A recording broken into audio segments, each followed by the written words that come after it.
नमस्कार दोस्तों, कैसे हैं आप सभी लोग। मैं हिमांशी आप लोगों का स्वागत करती हूं संपूर्ण आईएएस के इस ऑनलाइन प्लेटफॉर्म में। दोस्तों, हम आशा करते हैं कि आप सभी लोग स्वस्थ होंगे, बहुत अच्छे से होंगे और पूरी ऊर्जा और लगन के साथ अपनी तैयारी में लगे हुए होंगे।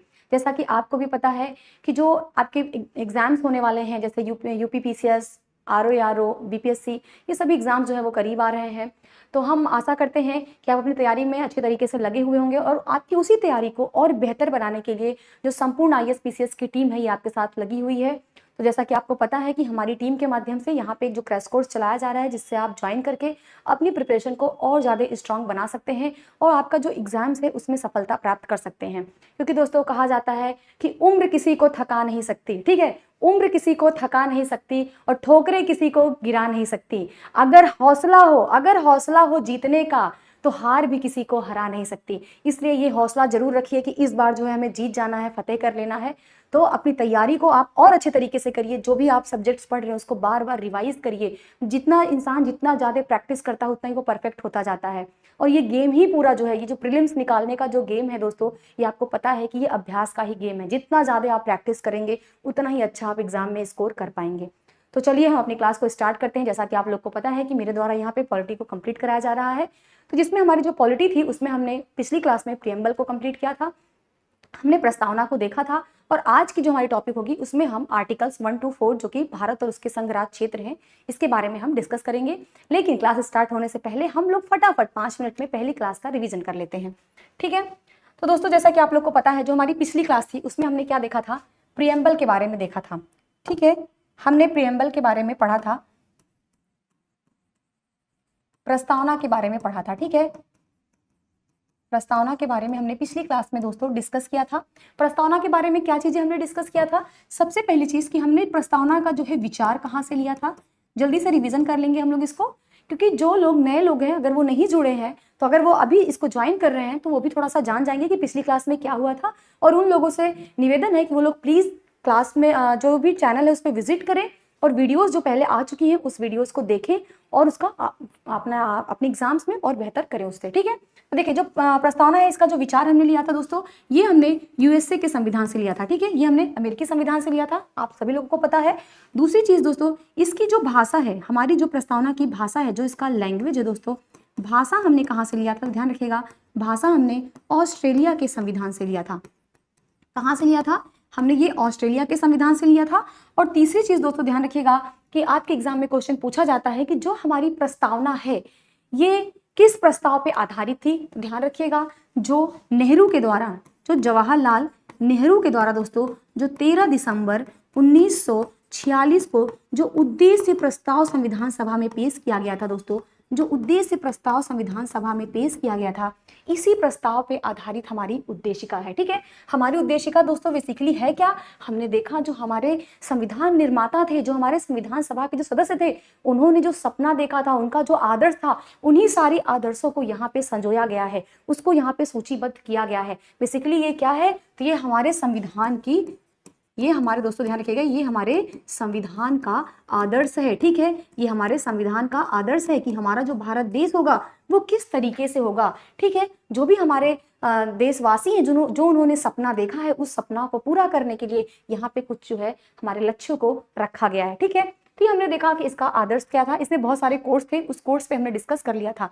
इसके अलावा दोस्तों, जो आपके एग्जाम में क्वेश्चन बनता है, वो क्वेश्चन ये बनता है कि यहाँ पे कितने प्रकार की न्याय की बात किया गया है, ठीक है दोस्तों। ध्यान रखिएगा, यहाँ पे कितने प्रकार के न्याय की बात किया गया है। तो ध्यान रखिएगा दोस्तों, यहाँ पे टोटल 3 प्रकार के न्याय की बात किया गया है, ठीक है। एक तो सामाजिक न्याय, ठीक है, सोशल जस्टिस की बात किया गया है, आर्थिक न्याय की बात किया गया है दोस्तों, आर्थिक न्याय की बात किया गया है, और राजनीतिक न्याय की बात किया गया है, ठीक है।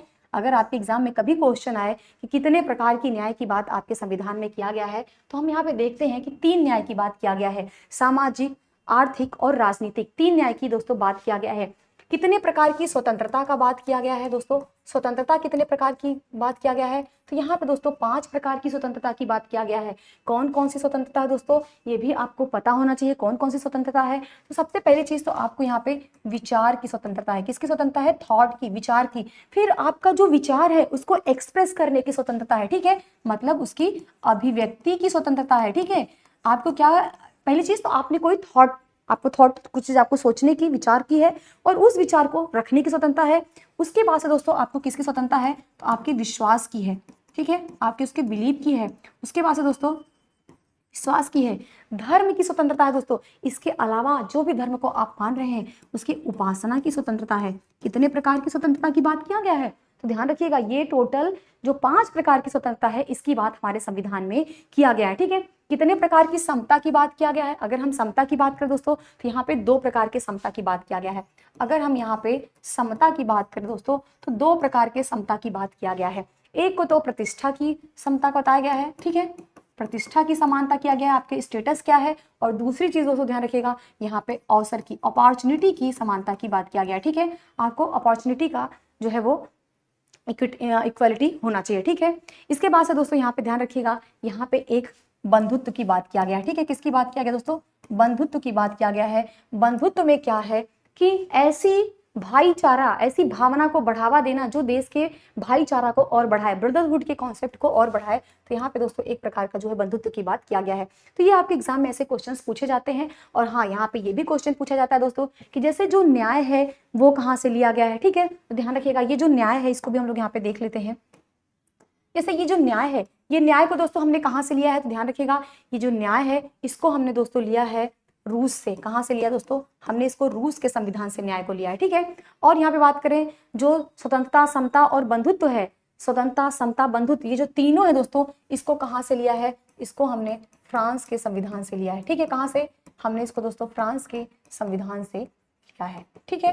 तो ये तो था पिछले क्लास का रिवीजन जिसको हमने फटाफट यहाँ पे देख लिया, ठीक है। अब चलिए हम आगे के अपना जो चैप्टर है, आज का जो हमारा चैप्टर है जिसमें हम डिस्कस करने वाले हैं वो है दोस्तों, ध्यान रखिएगा, वो चैप्टर है संघ एवं उसके राज्य क्षेत्र, यूनियन एंड इट्स टेरिटरीज, ठीक है। हम भारत के राज्य और उसके संघ शासित जो क्षेत्र हैं उसके बारे में आज की क्लास में हम डिस्कस करेंगे, ठीक है। तो चलिए हम देखते हैं। तो देखिए, पहली चीज आपका अगर हम देखें तो सबसे पहली बात यहाँ पे दोस्तों ये निकल के आती है कि जो संघ, जो भारत का संघ और उसके जो राज्य संघ हैं, भारत के राज्य तथा उसके संघ शासित क्षेत्र, ठीक है।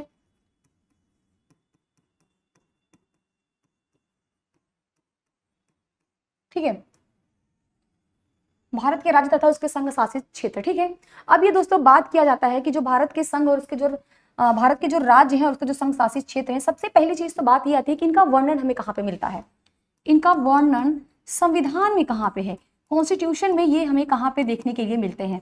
तो दोस्तों आपको पता होना चाहिए कि संविधान में इनका वर्णन कहाँ पे है। तो हम सबसे पहले कहेंगे कि हमारे कॉन्स्टिट्यूशन का जो पार्ट 1 है, ठीक है दोस्तों, ध्यान रखिएगा, जो हमारा कॉन्स्टिट्यूशन का जो पार्ट 1 है दोस्तों, जो हमारा कॉन्स्टिट्यूशन का पार्ट 1 है, ठीक है, पार्ट 1 है, इस पार्ट 1 में दोस्तों हमें ये देखने के लिए मिलते हैं, ठीक है। और अगर बात किया जाए कि किस आर्टिकल में, किस आर्टिकल के तहत दोस्तों ये देखने के लिए मिलते हैं, ध्यान रखिएगा, आर्टिकल 1 to 4, आर्टिकल 1 to 4 दोस्तों इन संघ शासित क्षेत्र और राज्य के बारे में वर्णन करता है। क्या इसके अलावा भी और कहीं संविधान में हमें देखने के लिए मिलता है, तो आप कहेंगे जी हाँ बिल्कुल। तो कहाँ पे, तो जो हमारा शेड्यूल 1 है, जो हमारी अनुसूची 1 है,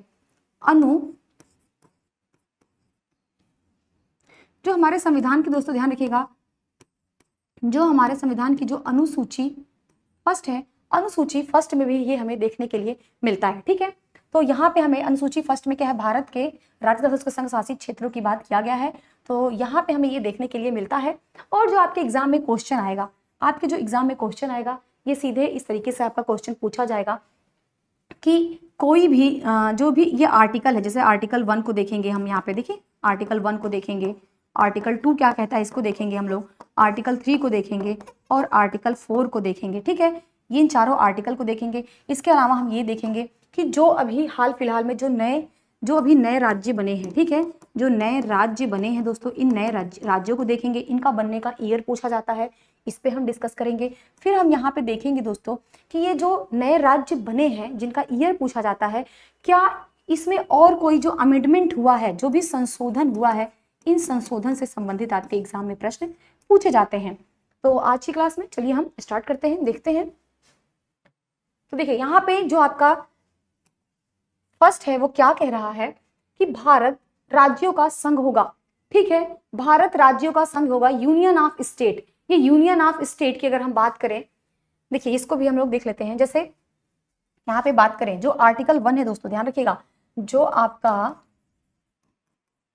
आर्टिकल 1 है, ठीक है दोस्तों, जो आपका आर्टिकल 1 है या अनुच्छेद 1 की बात करें तो अनुच्छेद 1 ये कहता है दोस्तों कि भारत, ठीक है, भारत अर्थात इंडिया, ठीक है, भारत अर्थात इंडिया क्या होगा, ये राज्यों का संघ होगा, ठीक है दोस्तों, क्या होगा, राज्यों का संघ होगा, ठीक है। भारत मतलब India, India that is Bharat, ठीक है, ये क्या होगा दोस्तों, इंडिया दैट इज भारत क्या होगा, यूनियन स्टेट होगा, ठीक है दोस्तों, ये क्या होगा, ये यूनियन स्टेट होगा, ठीक है, तो ये राज्यों का संघ होगा, ठीक है। आप यहाँ पे ध्यान रखिएगा, ये जो शब्द है भारत अर्थात इंडिया, जो राज्यों का संघ होगा, ये दो बातें बता रहा है, ठीक है दोस्तों, ये दो बात बता रहा है, दो बात बता रहा है। वो कौन कौन से दो बात बता रहा है, इसको हमें ध्यान रखने की जरूरत है। ये दो बातों की क्या बात कर रहा है, एक तो हमें इससे देश का नाम पता चल रहा है, ठीक है, एक तो दोस्तों हमको इसको देश का नाम पता चल रहा है, दूसरी चीज हमें ये पता चल रहा है कि हमारे देश की शासन व्यवस्था, ठीक है दोस्तों, देश की शासन व्यवस्था की बात कर रहा है, ठीक है, देश के शासन व्यवस्था की बात कर रहा है। अब आप ये देखिए, देश का नाम मतलब हमारे देश का नाम क्या है, तो हमने देखा हमारे देश का नाम भारत है या इंडिया भी है, ठीक है, हमें ये दोनों नाम अपने संविधान में देखने को मिलते हैं। हमारे देश की शासन व्यवस्था क्या है, तो हमारे देश की जो शासन व्यवस्था है दोस्तों वो क्या है, तो ध्यान रखिएगा, ये संघीय शासन की बात कर रहा है, ठीक है, ये संघीय शासन की बात कर रहा है। संघीय शासन में भी क्या बता रहा है दोस्तों, तो ये यूनियन ऑफ स्टेट्स कह रहा है, क्या कह रहा है कि ये यूनियन ऑफ स्टेट्स की बात कर रहा है। अब आपको ये समझने से पहले ये जानना होगा कि हमारा यूनियन ऑफ स्टेट है दोस्तों, फेडरेशन ऑफ स्टेट्स नहीं है। तो अब आप सोच रहे होंगे कि फेडरेशन ऑफ स्टेट्स क्या है, तो हम इसको भी जान लेते हैं, ठीक है। तो देखिए यहाँ पे दो शब्द निकल करके आता है, ठीक है, आप दो शब्द देखेंगे, एक दोस्तों आप यहाँ पे देख लीजिए फेडरेशन देखेंगे, एक आप फेडरेशन देखेंगे, इसको हिंदी में परिसंघ कहते हैं, क्या कहते हैं, इसको परिसंघ कहते हैं, और एक आपका दोस्तों होता है यूनियन, ठीक है, या इसी को संघ कहते हैं। ये फेडरेशन कहाँ पे है, ध्यान रखिएगा दोस्तों, ये हमें अमेरिका में देखने को मिलता है, कहाँ पे देखने को मिलता है, अमेरिका में देखने को मिलता है, लेकिन यूनियन हमें कहाँ पे देखने को मिलता है, ये दोस्तों हमको भारत में देखने को मिलता है। अब इसके बीच अंतर क्या है, इसके बीच डिफरेंस क्या है, उस डिफरेंसेस को हम लोग देख लेते हैं। देखिए अमेरिका में क्या है कि यहाँ पे जो संघ बना है, ये जो संघ बना है दोस्तों, ये कैसे बना है कि ये राज्यों के बीच, ध्यान रखिएगा दोस्तों, ये राज्यों के बीच समझौते का परिणाम है, ये राज्यों के बीच दोस्तों समझौते का परिणाम है, ठीक है। मतलब कि ध्यान रखिएगा कि मतलब वहां पे ये कहा गया है, अमेरिका में जो उनके जो भी 14 स्टेट्स थे, उन सारे स्टेट्स ने मिल करके एक ट्रीटी किया कि हम एक संघ को स्थापित करेंगे, हम एक संघ बनाएंगे, जिसको उन्होंने फेडरेशन कहा गया। मतलब वो एक समझौता किया गया, एक संधि किया गया उनके बीच, तब जाकर के अमेरिका में एक संघ बना, ठीक है। और यहाँ पे क्या है दोस्तों, जब इस तरीके का होगा तो यहाँ पे संघ की भी शक्ति होगी, ठीक है, ध्यान रखिएगा, संघ की भी शक्ति होगी और राज्यों की भी शक्ति होगी, ठीक है, संघ की भी शक्ति होगी और राज्यों की भी शक्ति होगी। मतलब इसमें दोस्तों दोनों की अपनी अपनी संविधान होंगी, दोनों की अपनी अपनी शक्तियां होंगी, ठीक है। और तीसरी जो सबसे इंपॉर्टेंट चीज है दोस्तों, ये ध्यान रखिएगा कि अमेरिका में क्या है, तो अमेरिका के लिए एक बहुत ही फेमस स्टेटमेंट आता है दोस्तों, जिसको कहा जाता है कि यहाँ पे दोस्तों ध्यान रखिएगा, विनाशी संघ का अविनाशी राज्य,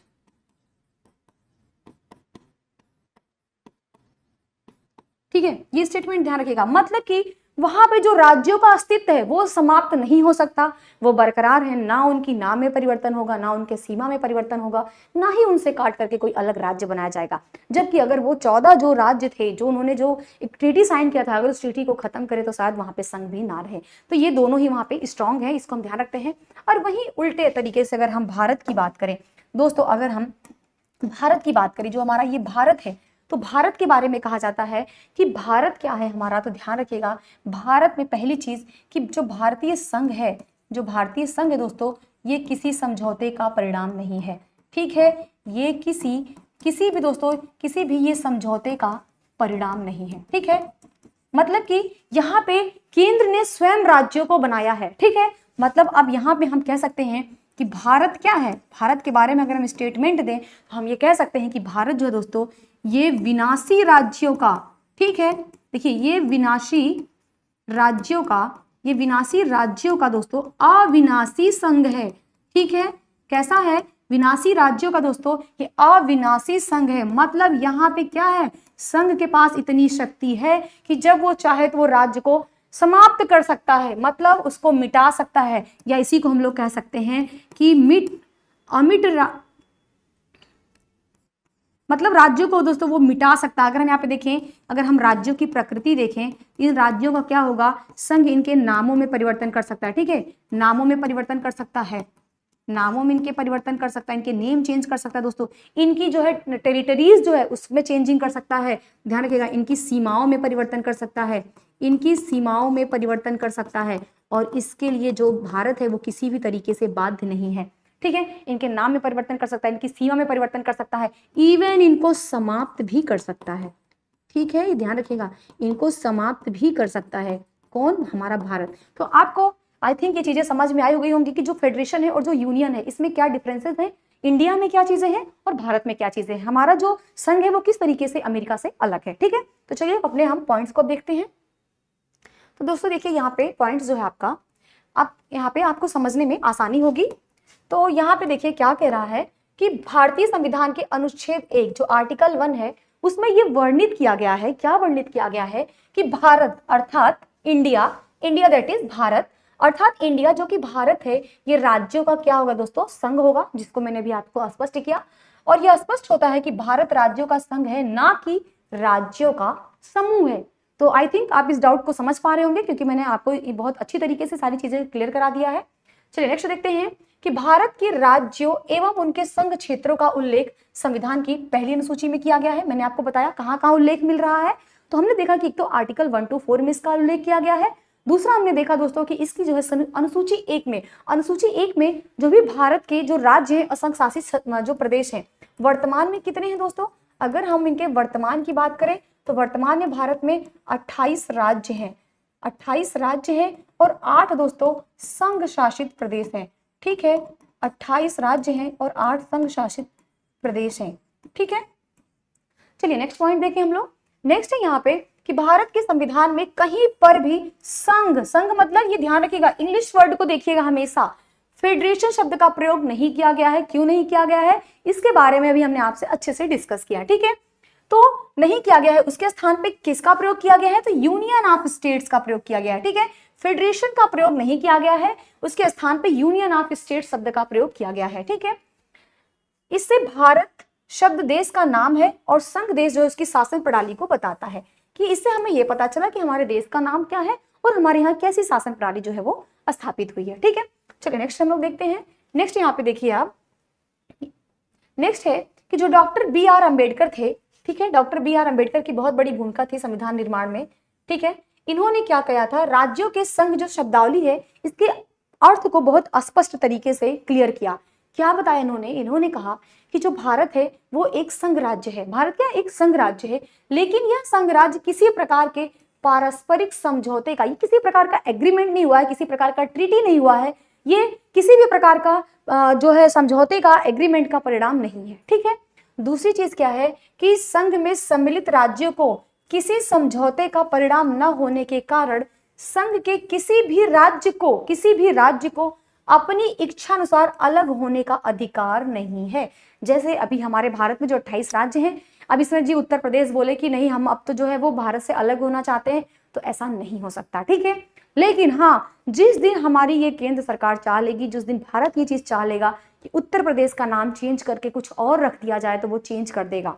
ठीक है, ये अथॉरिटी संघ के पास है। ठीक है, अगर वो ये चाहेगा कि उत्तर प्रदेश के 4 टुकड़े कर दिए जाए, उसको 4 भागों में बांट दिया जाए, 4 राज्यों में बांट दिया जाए, तो ये भी कर सकता है हमारा संघ। ठीक है, तो आप इसके अर्थ को समझ पा रहे होंगे। चलिए नेक्स्ट हम लोग देखते हैं। नेक्स्ट है अनुच्छेद 1। अनुच्छेद 1 के अंतर्गत भारत के राज्य क्षेत्र को 3 श्रेणियों में बांटा गया है। कितने श्रेणियों में बांटा गया है? यहाँ पे 3 प्रकार के राज्यों की बात किया गया है। किस प्रकार के क्षेत्र की बात किया गया है?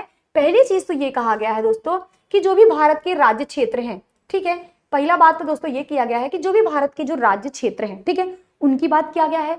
दूसरी चीज, जैसे अभी हमारे क्या है, जो भी हमारे 28 राज्य हैं, जो भी हमारे दोस्तों ध्यान रखिएगा, जो अभी हमारे 28 राज्य हैं, इन 28 राज्यों की बात किया जा रहा है, ठीक है। दूसरी चीज कहा गया है कि संघ राज्य क्षेत्र यानी केंद्र शासित प्रदेश की बात किया, जो भी हमारी यूनियन टेरिटरी है, यूनियन टेरिटरी की बात किया गया है। कितनी यूनियन टेरिटरी है वर्तमान में? 8 है, इनकी बात किया गया है। तीसरा चीज आता है ऐसे राज्य क्षेत्र जिन्हें किसी भी समय भारत सरकार द्वारा अधिगृहित किया जा सकता है। जिस समय भारत सरकार किसी भी अन्य जो हमारे किसी भी क्षेत्र को किसी भी अगर उसको अधिगृहित करती है दोस्तों, उसको अगर एक्वायर्ड करती है, तो ये चीजें यहाँ पे शामिल की जाएगी, ठीक है। मतलब अगर अनुच्छेद 1 आर्टिकल 3 जो है दोस्तों, ध्यान रखिएगा, यहाँ पे हम लोग देखते हैं जो आर्टिकल 3 है, आर्टिकल 3 किसकी बात कर रहा है? जो आर्टिकल 1 है, आर्टिकल 1 में दोस्तों क्या है, यहाँ पे राज्यों की बात किया गया है। 3 प्रकार के राज्य की बात किया गया है। पहली चीज तो ये कहा गया है कि जो भारत के राज्य हैं, ठीक है, जो भारत के राज्य हैं, जो भारत के यूटीज हैं, जो संघ शासित प्रदेश है। तीसरी चीज, जो भी भारत सरकार ने, जो भारत सरकार है, अगर इसने किसी क्षेत्र को, क्या कह रहा है दोस्तों, किसी क्षेत्र को एक्वायर्ड किया है, अधिग्रहित किया है, ठीक है दोस्तों, इसको भारत सरकार ने अगर इसको किसी तरीके से अधिग्रहण किया है, इसका अधिग्रहित किया है, एक्वायर्ड किया है, तो ये यहाँ पे शामिल होगा, ठीक है। तो ध्यान रखिएगा, ये 3 तरीके की राज्य की बात जो है वो यहाँ पे किया गया है। नेक्स्ट है यहाँ पे कि राज्यों एवं संघ शासित राजाओं के जो नाम है, ठीक है दोस्तों, इनके नाम हो गए, उनके क्षेत्र हो गया और उनके विस्तार से संविधान की जो पहली अनुसूची में वर्णन किया गया है। तो मतलब कि जो संघ शासित प्रदेश हैं, उनके नामों को बताया गया है और उनके क्षेत्र के विस्तार को बताया गया है। कहाँ पे? हमारे संविधान के अनुच्छेद 1 के तहत और अनुसूची 1 में ये चीजें कही गई है। इसके अनुसार वर्तमान में कितने राज्य हैं? तो हमने देखा 28 राज्य हैं और 8 जो है वो केंद्र शासित प्रदेश हैं, ठीक है। तो हम इन्हें देख लेते हैं कि कौन कौन से वो 28 राज्य हैं।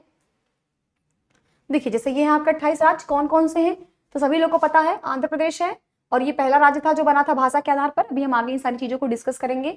दूसरा यहाँ पे अरुणाचल प्रदेश है, फिर असम है, फिर बिहार है, फिर छत्तीसगढ़ है, फिर गोवा है, गुजरात है, हरियाणा है, हिमाचल प्रदेश है, झारखंड, कर्नाटक, केरल, मध्य प्रदेश, महाराष्ट्र और फिर ये नॉर्थ ईस्ट के हैं, मणिपुर, मेघालय, मिजोरम, नागालैंड, फिर ये उड़ीसा, पंजाब, राजस्थान, सिक्किम, तमिलनाडु, तेलंगाना, त्रिपुरा, उत्तराखंड, उत्तर प्रदेश और पश्चिम बंगाल। ये हमारे दोस्तों क्या हैं? ये 28 राज्य हैं, ठीक है। अब हम 8 जो है केंद्र शासित प्रदेश उनको भी देख लेते हैं। तो यहाँ पे जो केंद्र शासित प्रदेश हैं, जो यूनियन टेरिटरी ऑफ इंडिया है, पहला है इसमें अंडमान एवं निकोबार द्वीप समूह है, ठीक है, अंडमान एवं निकोबार द्वीप समूह है। फिर चंडीगढ़ है, फिर जम्मू और कश्मीर है। क्या है दोस्तों? जम्मू और कश्मीर है। और फिर यहाँ पे नेक्स्ट क्या है? दिल्ली। दिल्ली यहाँ पे ये बता रहा है कि दिल्ली को हमने कैसे यूटी बनाया था, तो ये जो 69th अमेंडमेंट हुआ था 1991 में, ठीक है, 69वां जो संविधान संशोधन हुआ था 1991 में, इसके द्वारा दिल्ली को राष्ट्रीय राजधानी क्षेत्र का दर्जा प्राप्त हुआ था, ठीक है। और नेक्स्ट यहाँ पे दादर एवं नागर हवेली है और दमन एवं दीव है। इसको भी अभी हम देखेंगे कैसे इनका मर्ज करके इनको बनाया गया है। फिर लद्दाख, इसको भी हम देखेंगे कैसे लद्दाख बनी, पूरी कहानी भी हम आगे कवर करेंगे। फिर यहाँ पे लक्षद्वीप है और फिर है पुदुचेरी है, ठीक है। तो ये हमारे यूनियन टेरिटरी है एट प्रेजेंट, ठीक है। चलिए नेक्स्ट हम लोग देखते हैं पॉइंट क्या है। देखिए यहाँ पे आ गया कि अभी जो जम्मू कश्मीर को बनाया गया था, देखिए होता क्या है, जम्मू और कश्मीर जो पुनर्गठन विधेयक आया था 2019 का, ठीक है, इसका नाम क्या है? जम्मू और कश्मीर रीऑर्गेनाइज एक्ट जो था, बिल था ये 2019 का। इसमें राज्यसभा और लोकसभा ने, ठीक है, राज्यसभा और लोकसभा ने क्रमशः 5 अगस्त एवं 6 अगस्त 2019 को मंजूरी मिलने के बाद जम्मू और कश्मीर राज्य को 2 केंद्र शासित प्रदेशों जम्मू और कश्मीर तथा लद्दाख में विभक्त कर दिया गया है, ठीक है। और यह प्रावधान 31 अक्टूबर 2019 को लागू होने के पश्चात वर्तमान में 28 राज्य कुल संख्या है, ठीक है। तो ध्यान रखिएगा यहाँ पे जो जम्मू और कश्मीर है दोस्तों, यहाँ पे देखिए जो जम्मू और कश्मीर है, जम्मू और कश्मीर को आप लोग देख रहे होंगे कि यहाँ पे जो जम्मू एंड कश्मीर है, ठीक है, जम्मू एंड कश्मीर, जम्मू एंड कश्मीर को क्या हुआ, जब मंजूरी मिली, जब यहाँ पे जम्मू और कश्मीर पुनर्गठन विधेयक 2019 आया, उसके तहत क्या किया गया दोस्तों, इसको 2 भागों में बांट दिया गया और 2 यूटी वहां पे बना दिए गए। एक को दोस्तों क्या नाम दिया गया, जम्मू और कश्मीर। ठीक है दोस्तों, एक को तो नाम जम्मू एंड कश्मीर दिया गया, और यहाँ पे क्या है दोस्तों, ध्यान रखिएगा, यहाँ पे विधानसभा है। ठीक है, यहाँ पे क्या है दोस्तों, ध्यान रखिएगा, यहाँ पे जो लेजिस्लेचर असेंबली है वो यहाँ पे है। ठीक है, यहाँ पे लेजिस्लेटिव असेंबली है। ठीक है, दूसरा दोस्तों बनाया गया लद्दाख को। किसको बनाया गया, यहाँ पे लद्दाख को बनाया गया। 2 जिलों को शामिल करके यहाँ पे लद्दाख का निर्माण किया गया, और यहाँ पे जो है लेजिस्लेटिव असेंबली नहीं है, ध्यान रखिएगा। अच्छा, आप मुझे कमेंट बॉक्स में बताइएगा कि वर्तमान में कितनी जो है वो ऐसी यूनियन टेरिटरी है जहाँ पे उनकी खुद की विधानसभा है। ठीक है, कितनी है बताइएगा। ठीक है, चलिए नेक्स्ट देखते हैं हम लोग। नेक्स्ट दोस्तों देखिए, दादर और नागर हवेली, ये दादर और नागर हवेली तथा दमन एवं दीव, ये पहले अलग अलग थे, इनको एक साथ मर्ज किया गया। इनको एक साथ मर्ज करके ये 2019 के ही अधिनियम के तहत कब किया गया, 26 जनवरी 2020 से इनको लागू होने के पश्चात अब जो इनकी संख्या है वो कितनी हो गई, 8 हो गई। ठीक है दोस्तों, ध्यान रखिएगा, पहले इनकी संख्या जो थी वो 9 थी, इन दोनों को मर्ज किया गया, मर्ज करने के बाद वर्तमान में कितनी संख्या हो गया है, तो 8 हो गया है। ठीक है, फिर नेक्स्ट हम लोग देखते हैं पॉइंट। नेक्स्ट पॉइंट क्या है, नए राज्यों का भारत संघ में प्रवेश या स्थापना। अब अभी तक तो हमने आर्टिकल 1 देखा। आर्टिकल 1 में ये बताया गया है कि जो हमारे भारत के जो 28 राज्य हैं और 8 जो यूनियन टेरिटरीज है उनकी बात करता है, उसको हमने देखा। इंडिया दैट इज भारत के बारे में देखा, क्या होता है, कैसे समझा, कैसे हमारा संघ है, कैसे वो परिसंघ से अलग है, इन सारी चीजों को हमने समझ लिया। अनुच्छेद 1 हमने कंप्लीट कर लिया। अब हम देखते हैं दोस्तों आर्टिकल 2। आर्टिकल 2 क्या कह रहा है, देखिए इसको ध्यान से देखिएगा कि संसद, कौन, संसद जो हमारी पार्लियामेंट है दोस्तों, जो हमारी पार्लियामेंट है दोस्तों, हमारी पार्लियामेंट के पास की पावर है कि कोई भी विधि, कोई भी रूल बनाकर ऐसे निबंधनों और शर्तों पर जो कि वह ठीक समझे संघ में नए राज्यों का प्रवेश, वेरी वेरी इंपॉर्टेंट लाइन है, नए राज्यों का प्रवेश या उनकी स्थापना कर सकती है। मतलब कि जो भी कोई नए राज्य के प्रवेश की बात किया गया है, ठीक है दोस्तों, जो भी नए राज्य के प्रवेश की बात किया गया है दोस्तों, कि जो नए राज्य के प्रवेश की बात किया गया है ये कहाँ पे किया गया है, तो सबसे पहली चीज ये आर्टिकल 2 के तहत किया गया है। और ये शक्ति किसको है, ये अधिकार किसको है दोस्तों करने का, तो ये अधिकार हमारी संसद के पास है। किसके पास है दोस्तों, संसद के पास है, संसद इसको कर सकती है। ठीक है, संसद क्या करेगी, चाहे कोई शर्त जो भी वो सही समझे वो क्या कर सकती है, नए राज्यों का प्रवेश या उनकी स्थापना कर सकती है। ठीक है, उनकी स्थापना कर सकती है। कहाँ पे कहा गया है, अनुच्छेद 2 के तहत किया गया है। और यहाँ पे हमारी संसद को दोस्तों ध्यान रखिएगा दो प्रकार के अधिकार दिए गए हैं। ठीक है, यहाँ पे संसद को 2 प्रकार के दोस्तों अधिकार दिए गए हैं। ठीक है, कितने अधिकार दिए गए हैं, तो 2 प्रकार के अधिकार यहाँ पे हमारे संसद को दिए गए हैं। वो 2 प्रकार के अधिकार क्या हैं देख लेते हैं। एक तो नए राज्यों की संघ में शामिल करने की शक्ति, जो भी नए राज्य हैं उनको संघ में, उनको भारत संघ में शामिल करने की शक्ति है। और दूसरा क्या है दोस्तों, कि जो नए राज्य हैं उनको स्थापित करने की शक्ति। ठीक है, अब यहाँ पे ये 2 स्टेटमेंट हैं जो आपको समझना होगा। पहले का जो संबंध है, ठीक है, पहले का संबंध मतलब जो नए राज्यों को संघ में शामिल करने की शक्ति है। ठीक है, जो नए राज्य हैं जो संघ में शामिल हो रहे हैं, कहाँ पे दोस्तों, जो संघ में ये क्या हो रहे हैं, शामिल हो रहे हैं, इसकी शक्ति है। इसके तहत क्या है कि राज्यों के प्रवेश को लेकर है जो पहले से विद्यमान है, मतलब ऐसे राज्य इसके तहत शामिल होंगे कि जो पहले से ही विद्यमान थे। ठीक है, जबकि जो दूसरी शक्ति दोस्तों वो नए राज्य जो अस्तित्व में नहीं है उनके गठन को लेकर है। ठीक है, जैसे आपको यहाँ पे एग्जाम्पल आप देख सकते हैं। एग्जाम्पल क्या कह रहा है कि जैसे 35वें संविधान संशोधन विधेयक जो 1974 आया था, इसके द्वारा क्या था दोस्तों, सिक्किम को एक संबद्ध राज्य का दर्जा दिया गया था। सिक्किम क्या था, एक संबद्ध राज्य था। तथा जब 36वां संविधान संशोधन किया गया 1975 का, उसके द्वारा दोस्तों क्या किया गया कि जो सिक्किम था इसको संपूर्ण राज्य का दर्जा दे दिया गया, जो पहले एक स्वतंत्र राज्य था। ठीक है, मतलब यहाँ पे क्या कह रहा है, उन राज्यों के प्रवेश से लेकर के जो पहले से विद्यमान है, मतलब ये पहले से विद्यमान था, सिक्किम था लेकिन वो संबद्ध राज्य था, उसको पूर्ण राज्य का दर्जा कब दिया गया, जब 36वां संविधान संशोधन विधेयक 1975 आया, इसके द्वारा इसको जो है वो संपूर्ण राज्य का दर्जा यहाँ पे दे दिया गया। ठीक है,